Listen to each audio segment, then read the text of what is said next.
Le Grand Miroir, votre nouvelle émission grand public sur la C360 TV. Le vendredi 2 mai 2025, votre télé panafricaine, la C360, vous donne rendez-vous à la salle des fêtes de l'Hôtel de Ville Mairie Centrale de Ouagadougou pour l'enregistrement de son émission grand public dénommée Le Grand Miroir. Le Grand Miroir vous offrira l'opportunité de mieux comprendre les véritables enjeux de la Confédération des États du Sahel et les avantages que notre pays a en faisant partie de cette communauté. Placé sous le thème Confédération des États du Sahel, enjeux, défis et perspectives, l'émission a pour invité M. Bassolma Bazié, président de la Commission nationale de la Confédération des États du Sahel. Le chronogramme de l'émission se présente comme suit. Accueil et installation du public de 8h à 9h. Arrivée et accueil du président de la Commission nationale CES à 9h15. Début de l'enregistrement de l'émission à 9h30. Sortez nombreux ce vendredi 2 mai 2025 pour ne pas vous faire compter l'événement. Une occasion offerte pour poser directement vos questions à l'invité du jour.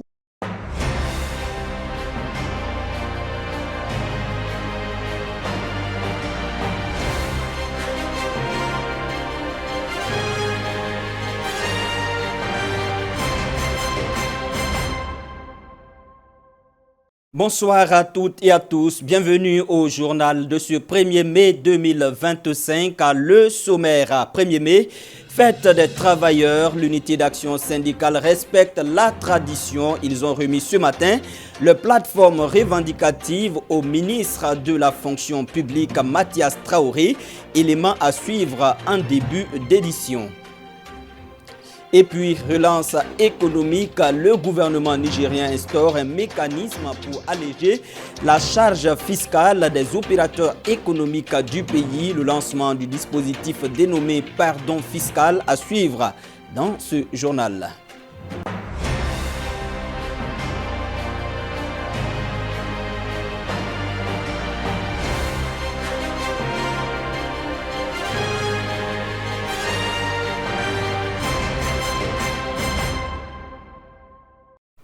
Bonsoir, Madame, Messieurs. Merci de nous choisir pour vous informer. Avant le développement de tous ces titres, à l'occasion de ce 1er mai, fête du travail, le président du Faso souhaite bonne fête à tous ceux donc, et à toutes celles qui travaillent pour la prospérité, la liberté et la dignité de notre chère patrie, le Burkina Faso. La suite du journal.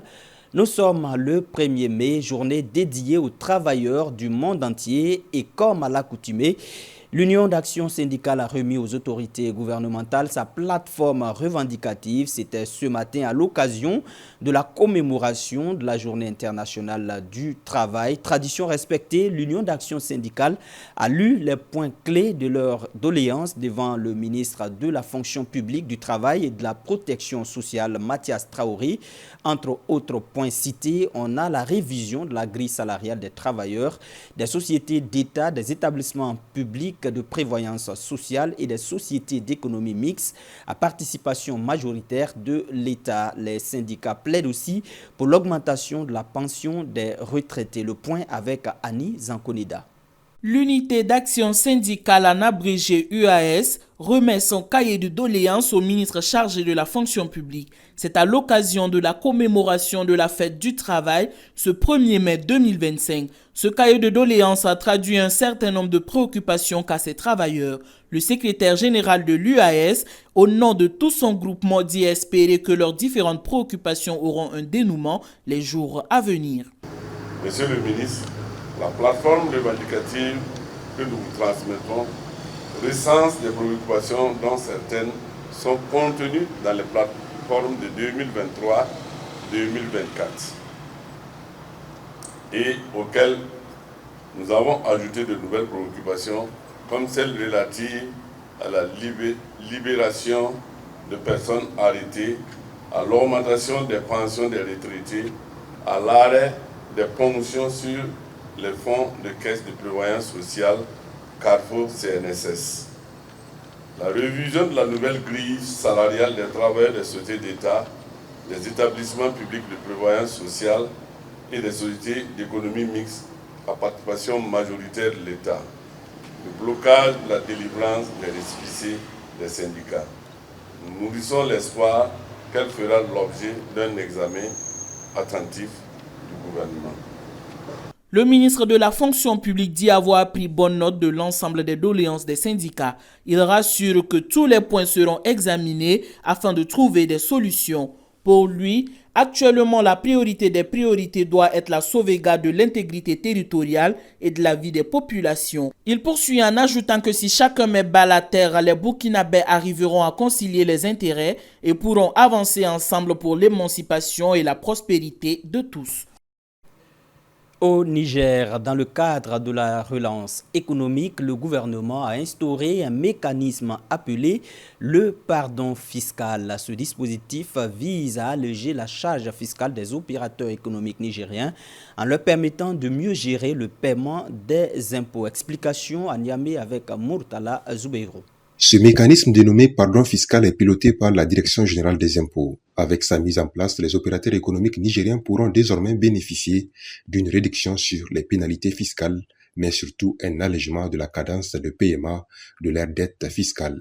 Une nouvelle bien accueillie par Adolphe Sogbo, opérateur économique nigérien. Lorsque un opérateur économique doit 100 000 francs en droit fixe, en droit qu'il doit payer, le pardon fiscal lui donne droit de payer 50% du montant.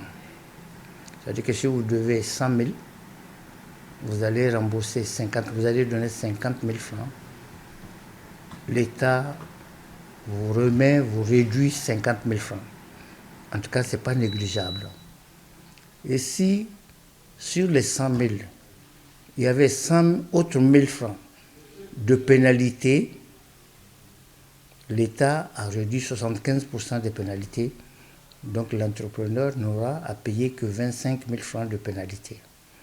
C'est-à-dire que celui qui doit 200 000, 100 000 droit normal et 100 000 de pénalité, l'entreprise n'aura à payer que 50 000 francs de droit qu'il doit payer et 25 000 francs, ça fait 75 000 francs au lieu de 200 000.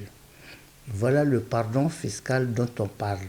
Cette mesure est une bouffée d'oxygène pour les opérateurs économiques nigériens dont la dette fiscale de certains qui alimentent des secteurs clés du pays s'élève à des milliards de francs CFA. Selon l'économiste nigérien Ambali Dodo Umaru, cette nouvelle mesure va aussi contribuer à la relance économique du pays. Par le passé, le premier facteur qui limite ou qui bloque la prospérité des entreprises, c'est le fardeau de l'imposition. Parce que comme on le dit, trop d'impôts tue l'impôt.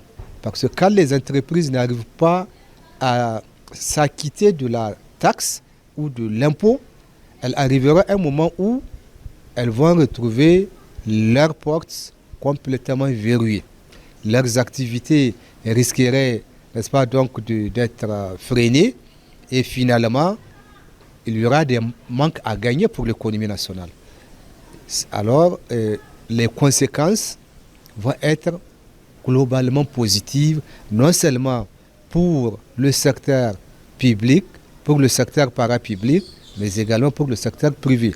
Le pardon fiscal couvre la période du 1er janvier 2025 au 31 décembre 2025, a indiqué la Direction générale des impôts. Depuis Niamey, Murtala Zoubeiro pour la C360. Le 10 avril dernier, le gouvernement burkinabé lançait officiellement le SAMU, service d'aide urgente, un établissement public de santé qui a pour vocation de prendre en charge de façon rapide les cas d'urgence médicale sur l'ensemble du territoire national. Et pour se faire assister, les populations peuvent contacter le 15 et tout de suite une ambulance médicalisée avec un personnel spécialement qualifié sera donc chez eux pour les assister avant l'évacuation dans un hôpital. Les Ouagalais ont donné leur point de vue donc sur le lancement de ce service. Le compte rendu avec Baba Ayouba Diarra. Il a décidé de faire de sa priorité principale la planification, l'organisation et le développement des soins d'urgence préhospitaliers sur toute l'étendue du territoire national. Présenté officiellement au public burkinabé le jeudi 10 avril 2025, le SAMU, service d'aide médicale urgente, fait déjà la fierté du peuple des hommes intègres. Il faut dire que c'est un acte très salutaire, vu que souvent nous sommes confrontés à des difficultés au niveau même de les services d'urgence, au niveau des sapeurs-pompiers qui, par manque de personnel, n'arrivent pas à assurer à temps réel les urgences, quels que soient les accidents et autres. Donc il faut dire que c'est un acte sanitaire qui vient pour épauler, pour répondre, en tout cas pour donner un coup de main aux sapeurs-pompiers. Vu actuellement le taux d'accident très élevé sur les voies, je trouve très salutaire puisque nous-mêmes on connaît les sapeurs-pompiers n'arrivent pas totalement à couvrir tout le territoire. Et des fois, on remarque les questions de retard. Et vous pouvez patienter beaucoup de temps sur la voie avant d'avoir un véhicule. Le fait que d'abord, la brigade n'arrive pas effectivement à gérer toutes les instances des cas d'accident qui s'offrent à lui. Donc je pense que c'est une très bonne initiative de leur part.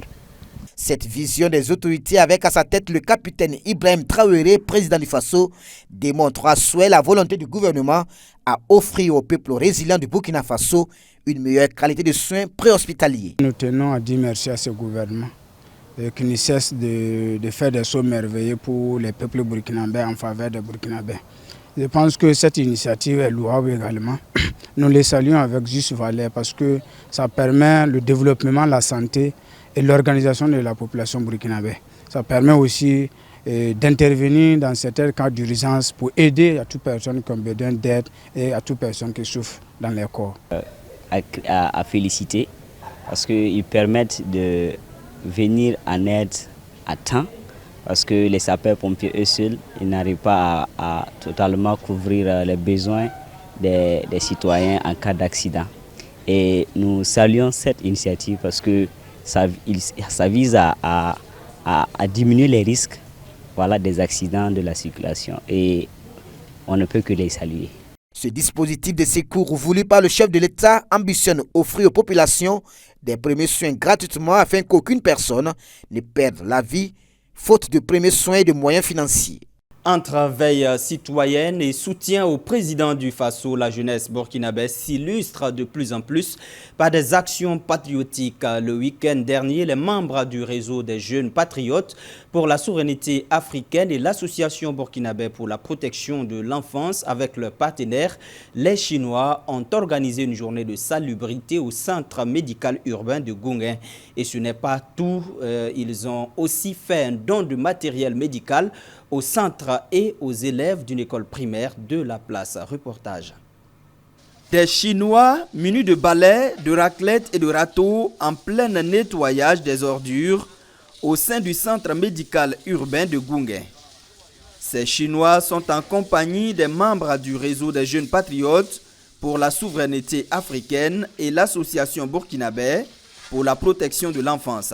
Ensemble, ils ont organisé une journée de salubrité pour assainir ce centre médical 6 au secteur 6 de Ouagadougou. Une journée de salubrité qui consiste à nettoyer le CSPS, une remise du matériel médical, accompagnée aussi d'une remise des kits scolaires pour les élèves, une remise aussi du thé et du sucre pour la veille citoyenne. Nous avons choisi de venir nettoyer ce centre parce que l'association ABPE est en partenariat depuis longtemps des années avec le CSPS. Et chaque fois, ils organisent des activités d'intérêt commun ensemble ici. Et chaque fois, ça a toujours été une réussite. Et ça mobilise la jeunesse autour vraiment de ce CSPS qui est vraiment le leur dans le quartier pour accompagner les médecins et les personnels soignants pour le bien-être de la population de l'arrondissement numéro 1. En plus de nettoyer ce centre médical, le réseau des jeunes et leurs partenaires ont aussi subventionné une campagne de consultation, contrôle de tension et de glycémie au profit de 200 personnes. Ils ont également remis des tensiomètres, des thermomètres et 60 kits scolaires, respectivement aux responsables du CMU et à la directrice de l'école primaire Songtaba A. Bon, disons que ce n'est pas leur première fois, ça veut dire qu'on est en partenariat depuis des années. Et chaque année, ils font des activités comme ça, comme le nettoyage et autres. Cette année encore, c'est la même tradition qui est respectée, mais encore en plus grand, parce qu'ils ne sont pas seuls, ils sont avec d'autres partenaires qui sont venus.